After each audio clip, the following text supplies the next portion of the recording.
Yo guys, how's it going? We're here for another episode of One Club Hero on FIFA 18. Starting today's episode off with a couple of quick training sessions to try and get the player up and try and boost the stats and stuff like that.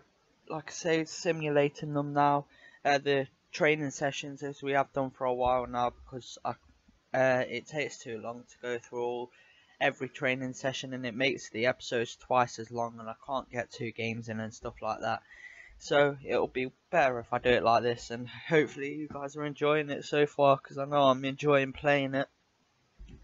As we come in today to today's first game against Portsmouth in the semi-final of the Johnson's Paint Trophy, the semi-final of the area, I believe it is, that we're playing, and hopefully we can get a win out of this. Hopefully, like I say, this is probably the only tournament for the next couple of seasons that will actually full out try and go through and get to win the league, win the title, because you can only win it for League 1 and League 2.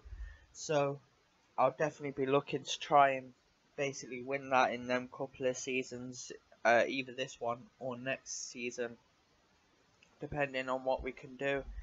As you see, Portsmouth were looking very attacking from the off. They were taking a couple of chances. As you see here, they come forward and take the shot, and Connor Chaplin puts us behind by with an absolutely brilliant finish. I'll take nothing away from that, but it's disappointing that it's in the back of the net, and it means we are 1-0 down and looking like going out of the cup at this point, because of how badly the team was playing at this point. The defence just wasn't doing its job. It felt like everything was going against everything that we was doing, and it just wasn't good enough. As you see, the defender just couldn't quite get the height on it to try and get in front of the shot. But Connor Chaplin with a brilliant finish, and it means that we are now 1-0 down in this game, which isn't good enough. But shortly after they come forward, they take a massive kick forward. We intercept the first pass, but they win the ball back with another interception as they come forward, playing their way down the middle, and it's Connor Chaplin once again getting in the shot. But this time, Allsop's there to make the save and keep it at only 1-0, because at this point it could have been 2 or maybe 3, because Connor Chaplin was absolutely ripping our defence to shreds.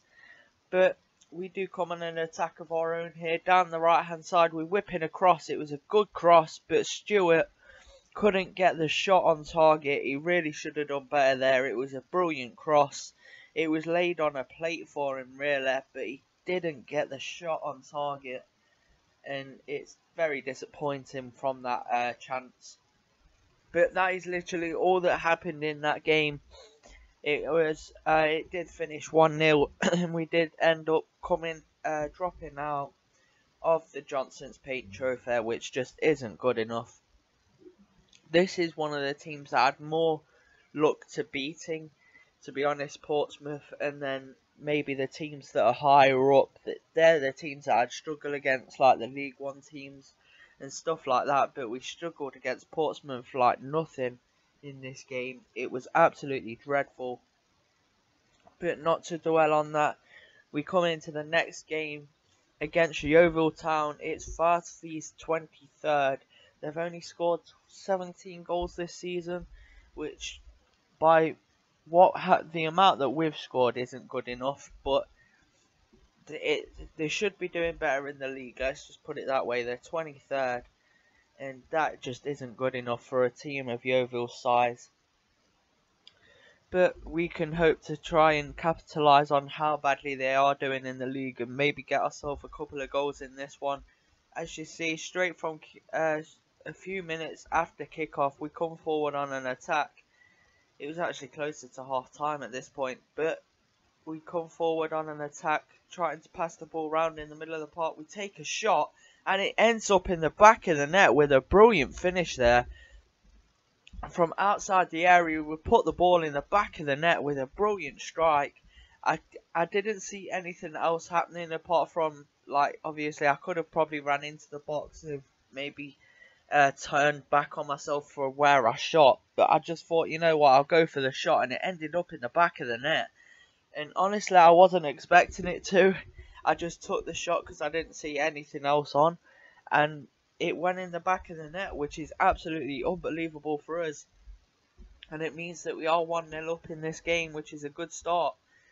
But a few minutes later, we come forward on another attack, trying to get ourselves back inside and try and get ourselves another goal. As we do exactly that, we wasn't involved in this attack, but it was a very nice finish. Green puts it into the back of the net at the keeper's near post. I think the keeper should have done a hell of a lot better there, really. But it was a brilliant pass through to Green, and he slides it just inside the post. It is very close to hitting the post, but it doesn't do so, and it ends up in the back of the net to make it 1-0 now, 2-0 now. And a few minutes into this game, we are doing absolutely brilliantly, and really we deserve to be winning at this point. We were being so clinical with this finishing, and everything like that was going our way. As you see, we do come forward on another attack. We take a shot, but this time the keeper's equal to it. I seen the first shot go in, and I thought, you know what, I'll take another shot from outside the area because nothing was on. We did so. We got the shot on target, which is a plus, but it doesn't end up in the back of the net this time, and the keeper makes a brilliant save.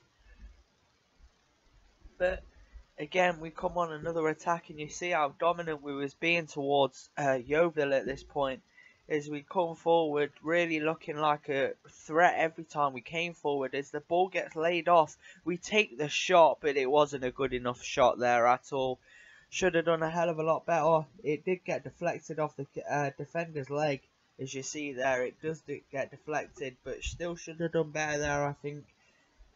But the scores remain at 0-0 at this point, as they come forward for an attack of their own, and probably one of their only attacks of the game at this point. They take the ball out wide, Seedra whips the ball in, and what a piece of play that was. Honestly, I'm taking nothing away. I'm slightly annoyed for the fact that the defenders let him get to that ball, but honestly, it was a brilliant ball, played straight in front of him, and it was laid on a plate pretty much.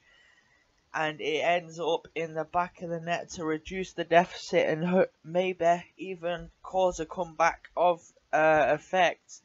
Being as after that, I saw that there was actually going to be a threat coming forward.